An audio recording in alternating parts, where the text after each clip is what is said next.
In the spring of 1887, in a played-out silver camp called Coyle's Bend, high in the Idaho Panhandle where the Coeur d'Alene Mountains came down hard against the river, a woman of 19 stood in the cold with $3 in her fist and bought a building no one else would touch. The auctioneer laughed when she raised her hand. The men along the boardwalk laughed with him.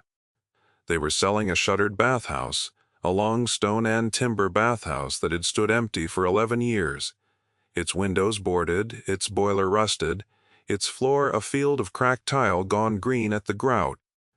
$3 was the only bid. She paid it in worn coin and took the iron key, and the men told each other she had bought herself a tomb. What none of them knew, what the woman herself did not yet know, was that under those tiles lay a thing that would unmake the man who owned half the valley and would give back to a dozen dead families a debt that had been buried with them. Her name was Della Hart, and she had come to Coyle's Bend on the back of a freight wagon with everything she owned in a flour sack. 11 days before, the family that had raised her since she was orphaned had put her out. She was 19 and unmarried and an extra mouth, and the man of that house, a wheat farmer named Garrett, who had taken her in at 11 only because his wife had pressed him to, had decided his charity had run its course. He had a daughter of his own coming of age now and a poor harvest behind him, and he had done the arithmetic of his table and found Della on the wrong side of it. He had set her bag on the porch on a gray morning and told her the world was wide. He had not been cruel about it. That was the part she remembered most clearly afterward, that he had not raised his voice, had not even looked unkind, had simply spoken the way a man speaks when he is closing an account he considers already settled. His wife had stood in the doorway behind him with her hand pressed to her mouth and said nothing, and the daughter had watched from the window. Della had not wept where any of them could see it. She had picked up the flour sack and the leather roll of tools which were the only two things in the world that were hers and not theirs, and she had walked down the rutted lane to the road and sat on a milestone and waited for whatever came. What came was a freight wagon bound up the river, and the driver let her ride for the price of helping him unload, and that was how she arrived at the last camp on the line with $3 and a trade, and no one expecting her. What she carried that mattered was not in the flour sack. It was in her hands and in her eye, and in a flat leather roll of tools that had belonged to a man named Asa Coyle, the camp's first and only tile setter, dead now 3 winters. Asa had taken her in for 2 of those winters when she was a girl drifting between households, and he had taught her his trade because she was the only one in the camp who would sit still and learn it. Stay with me on this, because the old man's teaching is the whole hinge of what happened. Asa had taught her how to read a floor the way other men read a face. He had been a strange and patient man. He had laid tile in 3 territories before his hands went bad, and he laid the floor of the Coyle's Bend bathhouse himself in the boom year when silver was running and the camp had money to spend on a place where miners could wash the rock dust out of their skin. He had set every tile in that long room by hand. She had learned the trade from him in the back of his little shop, where the light came in low and gold in the afternoons, and the floor was always swept and the tools always oiled. He had made her start with the mortar, mixing it to the right stiffness over and over until her arms ached, throwing out batch after batch that he judged too wet or too dry, until the morning he looked at what she had mixed and said nothing, which from Asa was the highest praise there was. Then he had taught her the setting, the leveling, the spacing, the long, slow patience of a floor that must lie flat and true for 50 years. He had taught her to tap a finished section and listen, and he had made her tap good floors and bad floors, blindfolded until she could tell sound from hollow by ear alone. She had thought it a game. She understood much later that he had been arming her. He had told Della something once, sitting by his stove with his ruined fingers wrapped around a cup, that she had not understood until much later. He had said that a man who sets a floor knows where the bodies are. He had said it plainly, and then would not explain it, and she had thought it only the talk of an old man who had drunk a little. He had looked at her for a moment as if deciding whether to say more, and then he had set his cup down and told her instead to oil the chisels before she went to bed, and the moment had passed, and she had let it pass because she was young, and there was always going to be more time. There had not been more time. He died that winter in his sleep and left her the tools and the trade and the one sentence she could not yet read. The bathhouse had closed in 1876, the year the vein pinched out and half the camp moved on. The man who had owned the mine, and the bank, and the freight line, and in time nearly everything in the valley worth owning, was named Harlan Pike. He was alive, still in 1887, an old man in a good house on the hill, formally polite, gloved against the cold, a man who signed papers and let other men carry out what the papers said.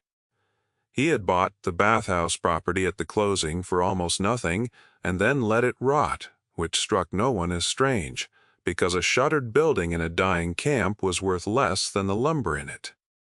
Della did not buy the bathhouse to puzzle out Harlan Pike. She bought it because it was the only roof in Coyle's Bend she could afford, and because the floor under the rot was Asa's floor, and a floor was a thing she knew how to make pay.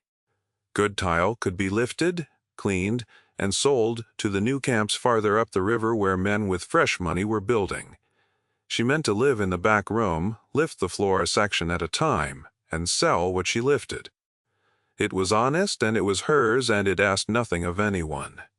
The auction itself had been a small and shabby thing, held on the boardwalk outside the shuttered land office on a cold morning, with perhaps a dozen men standing about. The auctioneer was a heavy man, in a coat too good for the camp, sent up from the county seat to clear a list of derelict properties off the tax rolls, and he had read the bathhouse description in a bored voice and asked for bids and gotten none. He had been about to pass it by when Della raised her hand. He had looked at her, a girl in a thin coat with a flour sack at her feet, and he had asked if she understood what she was bidding on, and she had said she did. He had named $3 as a joke, expecting her to flush and withdraw, and she had counted the coins out of her fist into his palm before he had finished smiling. The men along the boardwalk had laughed then, and one of them had called out that she had bought herself a tomb, and the auctioneer had handed her the iron key with a flourish and told her it was the cheapest grave in the territory. She had taken the key and picked up her flour sack and walked to the building that was now hers, the only thing in the world she owned besides the tools, and she had not looked back at them, which they took for foolishness, and which was, in fact, the only dignity she had left to keep. The first night she slept in the bathhouse, she heard the river through the walls and the wind worrying the boards, and she lit no fire because she had nothing to burn that she did not need more for cooking. She lay in Asa's bedroll on Asa's floor, and she was not afraid because fear was a luxury for people with somewhere else to go. She lay looking up at the dark rafters and listening to the buildings settle around her, the small sounds an empty place makes at night, and she thought, not for the first time, that a building was a kind of body and that this one had been holding its breath for 11 years waiting for someone to come and listen to it. She did not know yet how nearly true that was. In the morning, she began. The front room was 40 feet long and 20 wide, and the floor was a single field of small hexagonal tile, white once, gone, the color of old teeth laid in a pattern so even that even ruined it was beautiful. She had stood in the doorway a long moment before she stepped onto it, the way a person stands at the edge of something that belonged to someone they had loved. The dust lay thick and undisturbed across the whole 40 feet, and the boarded windows let in only thin gray seams of light, and the cold came up out of the stone into the soles of her boots. Then she knelt at the doorway with Asa's tools laid out beside her, the wide, flat chisel, the small one, the wooden mallet worn smooth at the grip, and she began to read the floor the way he had taught her. She tapped. A sound floor under good tile gives back a tight, dead note, the note of stone bedded solid on stone. A floor with a hollow under it answers differently. It answers with a faint long ring, the sound of a drum no one is meant to hear. She tapped her way down the first 10 feet of the room, and the floor answered tight and dead, exactly as it should. The note came up through the chisel handle into the bones of her wrist, a small hard knock that meant solid stone bedded on solid mortar, bedded on packed and settled earth, the sound of a floor doing what a floor is meant to do. She moved on her knees, a hand's breadth at a time, tapping, listening, and the long room gave her back the same honest note over and over, until she had nearly talked herself out of the strange feeling that had brought her down to the floor in the first place. Then, near the center of the room, under a patch of tile no different to the eye than any other, no crack, no settling, no stain to mark it, the floor rang. She stopped. She tapped again, and again the long, faint ring came up through the handle of the chisel and into her wrist, the note of a drum, the note of air trapped where no air should be. She put her ear close to the tile and tapped a third time, and there was no mistaking it. She marked the spot with a scratch of the chisel point and went on, slower now and her heart in it now, in a way it had not been a moment before, and she found 3 more. 4 hollow places in a floor that had no business having any. A bathhouse floor was laid solid on a bed of mortar over packed earth, because water sat on it, and water finds any gap. And a hollow under a bathhouse floor was not a flaw a man like Aso would have left, it was a thing a man like Aso would have lain awake over. There was no reason on earth for a hollow under it. Asa had not made mistakes. Asa had set this floor himself, every tile, in the boom year. A man who sets a floor knows where the bodies are. She did not lift a single tile that first day.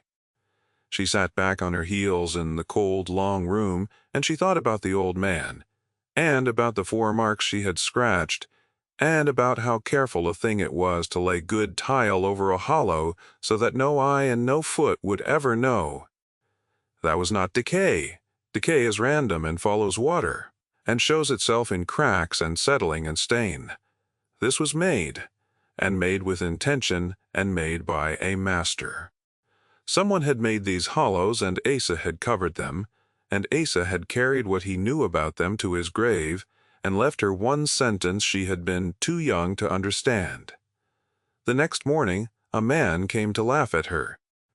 His name was Tobias Wren, and he kept the camp's last store, a lean, weathered man of 60, with a white mustache stained yellow at the center, and a way of leaning in a doorway as if he owned it.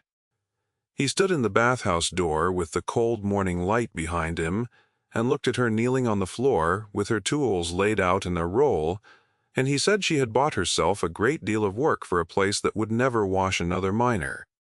She said she knew what she had bought.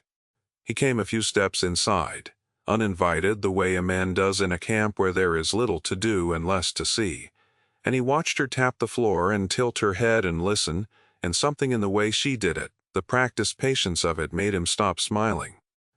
He said he had known a man who tapped floors like that. She said she knew. She said the man had taught her, and Wren looked at the tools in the roll and recognized them, the wide, flat chisel and the small one and the mallet worn smooth at the grip, and his face changed. He said Asa Coyle had been the only honest tradesman in a camp full of thieves, and that he had died owing no man a cent and being owed a great deal by men who never paid him. He said it the way a man says a thing he has thought for years and never had cause to speak aloud. He had been in Coyle's Bend since before the boom. He had known Asa, and when Della asked him plainly whether anyone had died in the camp the year the bathhouse was built, the year 1869, Tobias Wren went quiet in a way that told her more than any answer. He looked at the floor under her knees for a long moment, and then at the boarded windows, and then back at her. He said that a great many men died in a silver camp in any year from the rock and the cold and the bad whiskey and each other. She said she was not asking about a great many men. She was asking about the men whose families never got paid, the ones the record called deserters, the ones who left their wages on the books and walked away into nothing.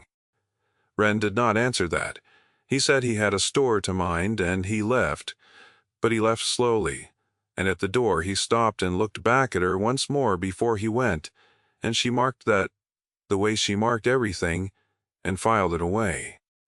The first tile came up clean. Isa had set it to come up clean if a man knew how, which was its own kind of message, because a floor meant to hide a thing forever is set so the tile shatters when you try.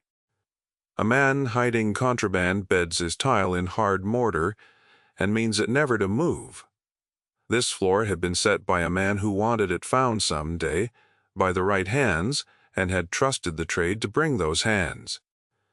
He had used a softer bed under those 4 tiles and scored the underside of each one so it would lift whole, work a true tradesman would recognize and a careless one would only break. Della lifted the tile and the mortar bed under it and found, 8 inches down in the packed earth, the first of them. It was a strong box, a small iron strong box, the kind a man kept under his bunk, rusted shut and heavy. She lifted it out and set it in the light from the doorway, and she did not open it yet. She lifted the tile around the other 3 marks, slow and careful over 2 more days, and she found 3 more boxes, and between and around them she found other things, a folded oilcloth packet gone stiff with age, a tin that had held tobacco and now held paper, a miner's leather wallet.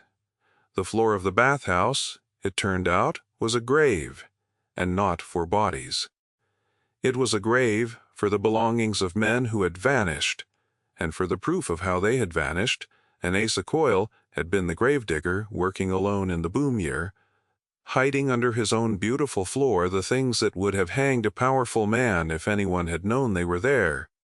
You may already feel where this is going, and the feeling is the point, because the men who laughed on the boardwalk felt nothing of the kind. They saw a girl with a ruined floor. They did not see what Asa saw. Now back to the long cold room and the 4 iron boxes in the light. The first box, when she worked it open with the chisel and the patience the old man had ground into her, held coin. The rust had sealed the lid like a weld, and she did not force it, because Asa had taught her that forcing breaks things, and a thing broken cannot be read. She worked the blade of the small chisel into the seam, a little at a time all the way around, twice around, 3 times, tapping it gently with the heel of her hand, until the lid gave with a sound like a held breath let go. Inside was not a fortune, but a working man's savings, $41 in silver wrapped in a handkerchief with the initials E.M., stitched into the corner by some woman's hand. Under the coin was a single sheet of paper, folded small and gone soft as cloth at the creases. It was a labor contract between the Pike Consolidated Mine and a man named Elias Mercer, dated the 8th of April, 1869, promising wages owed and unpaid, and across the bottom in a different ink someone had written that the account was closed by reason of the man's desertion. Della knew enough to know what that meant. A man who deserts is a man you need not pay. A man who deserts cannot come back to argue.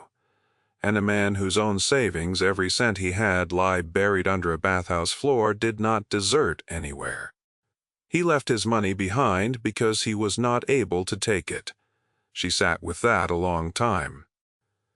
The light moved across the floor while she sat, and the river ran on behind the walls. And she held the handkerchief in her hands and thought about the woman who had stitched those 2 letters into the corner, and about how that woman had likely died believing the worst of the man she had sewn them for. The second box held more of the same. She opened it the same slow way, and it gave the same way, and inside was another man's savings. $29 this time, another contract, another notation of desertion in the same careful hand at the bottom of the page. The third held no coin at all. It held a watch, stopped, its case worn smooth from a thumb that had carried it for years, and a wedding band, and a folded letter that had been written and never sent, the ink faded but the hand steady, beginning with the words, "My dear wife," and breaking off after half a page as if the man had meant to finish it later. The fourth box held the thing that turned a tragedy into a case. It held a ledger. A small private ledger in Harlan Pike's own hand, and Della knew the hand because Tobias Wren, when she finally showed him, put his thumb on the page and went gray in the face and said he had seen Pike sign 100 notes with that same crabbed slant.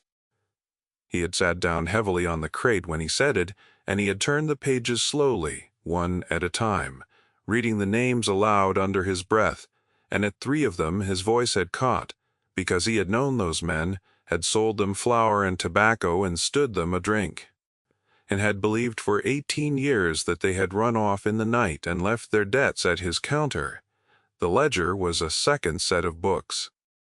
It listed, by name and by date, the men of the camp who had been recorded as deserters in the boom year, and beside each name a figure, and the figures were wages and savings. The mine had simply kept 11 names. 11 men who, the official record said, had walked away from Coyle's Bend in the night and were never seen again. 11 families who had been told their husbands and fathers had abandoned them, and who had gone away ashamed, carrying a lie heavier than grief. Asa had not been able to prove what happened to the men themselves. Della came to understand that, and it was the hardest part that the bodies were somewhere she would never find and could not give back. What Asa had been able to do in the one boom year before his hands gave out and his nerve nearly with them was to take the things, the savings, and the contracts, and the private ledger that a careless, powerful man had let lie within reach of a tradesman he did not notice, and bury them where they could not be burned and could not be lost. Under a floor only another tile setter would ever read. He had hidden the truth in the one place Harlan Pike would never look because Harlan Pike did not see the men who worked with their hands. He saw the floor. He never saw the man who laid it. Tobias Wren was not a young man, and he was not a brave one, by his own account. But when he understood what was in the boxes, he sat down on an overturned crate in the long room, and he told Della the rest of what he knew. He had wondered for 18 years. He had watched families leave in shame. He had watched a woman named Sarah Mercer wait 2 years for a husband. The camp swore had run off, and then leave with her children for her people in the East, and he had never once believed Elias Mercer the kind of man to run. He had said nothing because there had been nothing to say, and a great deal to lose. Now there was something to say, and a girl of 19 had dug it out of the ground with a dead man's tools. Here, Della made the choice that the whole story had been moving toward, and it was not the choice the men on the boardwalk would have predicted. She did not take the silver. There was $190 in coin in those 4 boxes, more money than she had ever held, and every cent of it belonged to men who could not come for it, which under the loose law of a dying camp meant it might as well have belonged to whoever dug it up. She could have taken it and gone up the river and started a life, and no living soul would have known. She set it aside instead, each man's savings still wrapped in the handkerchief or tied with the string his wife had tied, and she began, with Tobias Wren's help, to find the families. It took the better part of a year. This is the part of the story the camp never expected and never quite forgave, because it asked them to look at what they had let happen. Tobias knew where some of the families had gone, and a letter to a parish in one town led to a cousin in another, and slowly the 11 names became 11 trails, some ending in graves of their own, some in living daughters and widowed wives grown old. Della wrote the letters herself, at the counter of Wren's store by lamplight after the day's work on the floor was done, in the careful hand Asa had insisted she learn alongside the trade, because he had said a tradesman who cannot write his own bill is at the mercy of the man who can. She wrote to churches and to county clerks and to the last known addresses Wren could dredge up out of 18 years of memory, and most of the letters came back unanswered or came back marked unknown, and a few did not. To each family she found, Della sent what was theirs. The $41 went to a woman in Missouri who was the daughter of Elias Mercer, and who wrote back in a shaking hand that her mother had died believing her father a man who had abandoned them, and that she would now be able to lay a stone with his name on it and the truth under it. She enclosed the handkerchief with the stitched initials, said the daughter would be buried with her mother, so that the thing the woman had sewn would lie with her at last. The watch and the wedding band and the unfinished letter went to a son in Oregon, who had been a boy of 6 when his father vanished, and had carried into his manhood the shame of being a deserter's child, and who wrote back only one line, that he had read the half-written letter aloud at his own supper table to his own children. Della kept nothing for herself but the work. There were 2 families she never found, 2 names whose trails ended at a closed parish and a burned courthouse, and she kept their savings set aside in the iron boxes against the chance that some descendant might someday come looking. And she told Rand that if she died before they were claimed, he was to go on holding them, and he gave her his word. And a man who had kept a silence 18 years was a man whose word on a thing like that could be trusted. The ledger was the other matter, and it was the one that made men afraid for her. A private ledger in Harlan Pike's own hand, listing by name the wages he had kept from men recorded as deserters, was not a thing a powerful man could afford to have walking around the territory. Tobias Wren was sure Pike would send someone to take it or to take her, and he told her so plainly and offered to keep it himself locked in his store safe. She thanked him and did not give it to him, because a safe is the first place a man looks and a floor is the last, and because she trusted the trade more than she trusted iron. For a few weeks Della slept with the ledger inside a hollow. She cut into the underside of one of Asa's tiles and reset, mixing the mortar to the old man's stiffness, and bedding the tile back into the field so true that her own eye could not find it the next morning. The proof against Pike lay hidden under the floor, exactly as it had for 18 years, and any man who came looking would have to know how to read the floor to find it, and no man Pike employed knew that. The floor that had hidden the truth went on hiding it, now by her hand instead of Asa's, and she thought, settling the last tile, that the old man would have approved of the symmetry of it.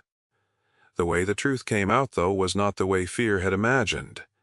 Della did not confront Harlan Pike. She never once stood in front of him. She did what Asa had done, which was to put the truth somewhere, it could not be unmade, and then let its weight do the work. She had a copy of the ledger's pages made, slowly and exactly, by a clerk in the county seat downriver who asked no questions for the small fee she paid him out of the last of her own coin. The copy and the original contracts and the savings she had not yet been able to return she placed in the hands of a circuit judge who came through the county seat twice a year, a tired, honest man named Calloway, who read the pages in front of her and was silent a long time. 11 families had needed for 18 years. She told him about the hollow note under good tile. She told him plainly, without making herself larger in the telling, how a sound floor answers dead and a hollow one rings, and how she had tapped her way down a 40-foot room on her knees and heard 4 places where the floor sang when it should have been silent. He did not entirely understand it, the listening, the trade of it, but he understood the ledger, and the ledger was beyond argument because it was in Pike's own hand, and it convicted him out of his own careful record-keeping. He read it through twice in front of her, slowly, and when he had finished, he folded his hands on the page and asked her what she wanted from the law. She said she did not want anything from the law for herself. She wanted the 11 names cleared in the record, struck from the rolls as deserters, and written down instead as men owed wages and never paid, so that no descendant of theirs would ever again carry the shame of it. Calloway looked at her a while and said that was a strange thing to want and no money in it, and she said she had not come about money. A man who keeps a second set of books to track his thefts has written his own indictment and only needs someone to find it, and she had found it, and now she was handing it to the one man in the territory whose business it was to do something with it. What happened to Harlan Pike happened the way such things happen to such men, quietly and at a distance and without the satisfaction of a public fall. There was no trial in the dramatic sense, no scene, no confrontation. There was a slow gathering of papers, a quiet motion in a court 2 counties away, and the freezing of accounts while older claims were examined. Word came up the river in pieces over months, the way all news came to a dying camp, and each piece was smaller and grayer than a story so old and so heavy ought to have been. Pike was an old man, and his lawyers were good, and the law was slow, and he died as it happened before the matter was fully resolved, in his good house on the hill, a wealthy man on paper and a ruined one. In fact, the foundation of falsified records under his fortune pulled out one ledger line at a time. It was said by the man who sat with him at the end that he had asked, near the close, who the woman was who had bought the bathhouse, and that when he was told her name he had not known it, and had turned his face to the wall, and that was the only moment in the whole affair that he was made to understand he had been undone by someone he had never once thought to notice. Della felt no triumph at the news. By then she had met too many of the families to feel anything so simple. She felt only that a thing had been set right that should never have been set wrong. The camp's feeling toward her changed slowly the way a season changes, without any single day you could point to. The men who had laughed on the boardwalk did not come to apologize because men of that kind seldom do. But they stopped laughing, and one by one they found reasons to be useful. A man who had a wagon hauled the return savings to the freight office without charge and would only say when she tried to pay him that it was on his way. Another mended the bathhouse roof where the snow had come through and would not say who sent him, though there was only one man in the camp it could have been. The auctioneer himself, passing back through on his rounds the following spring, stopped his horse outside the bathhouse and looked at the cleaned windows and the smoke from the chimney and the clean-swept floor visible through the open door. And he did not say anything, but he took his hat off briefly before he rode on. And a man like that does not take his hat off to a tomb. Tobias Wren, who had carried his silence for 18 years, became something like a partner in the slow work of finding the families, and he said once, looking at the long clean floor, that he had walked over that floor 1,000 times and never once heard what was under it, and that it had taken a girl nobody wanted to hear what 11 dead men had been trying to say. He said it was the one thing in his long life he was ashamed of, the silence, and the one thing he was proud of, the breaking of it, and that he had a girl of 19 with a dead man's tools to thank for both. Della did not lift the rest of the floor to sell after all. She had bought the bathhouse to take it apart, and instead she kept it whole. She cleaned the long field of hexagonal tile on her knees over the better part of that year, and where tiles had cracked, she set new ones in the old pattern with the old man's tools, so that a stranger walking in would not know which were Ace's and which were hers, which she thought was the right way for it to be. She opened the bathhouse again, not as a grand place, but as a wash house and laundry for the few families still in Coyle's Bend and the men working the tailings, and it kept her, modestly, for the rest of the time the camp had left. She was an old woman, decades on, in a different century, when she told the whole of it to a granddaughter who wrote it down, and she told it slowly over several evenings with the leather roll of tools open on the table between them so she could put her hand on each one as she spoke of it. She said the thing that the men on the boardwalk had never grasped, and that Asa had tried to tell her by his stove, with his ruined hands around a cup. She said that the world is full of floors that ring hollow, if you know how to listen, and that most people walk over them their whole lives and hear nothing, and call the ones who stop to listen fools and laugh and buy something easier. She had paid $3 for a tomb. The men said she had thought so too. That first cold night, lying in the dark listening to a building hold its breath. She had been wrong, and so had they, but only she had bothered to find out. The leather roll of Asa's tools she kept by her until she died, the wide flat chisel and the small one and the wooden mallet worn smooth at the grip, oiled to the last the way he had taught her on her first night under his roof, and she used them to the end, and they were the last thing her hand closed on. A floor, the old man had told her, is a kind of promise a man makes to the people who will walk on it after he is gone. Asa had made his promise to 11 men no one would listen to, and he had laid it down in stone and tile and waited 18 years for the one pair of hands that could lift it. They had been the hands of a girl her own family had set out on a porch and told the world was wide. It was wide. She had found under $3 of ruined tile the one corner of it that needed her.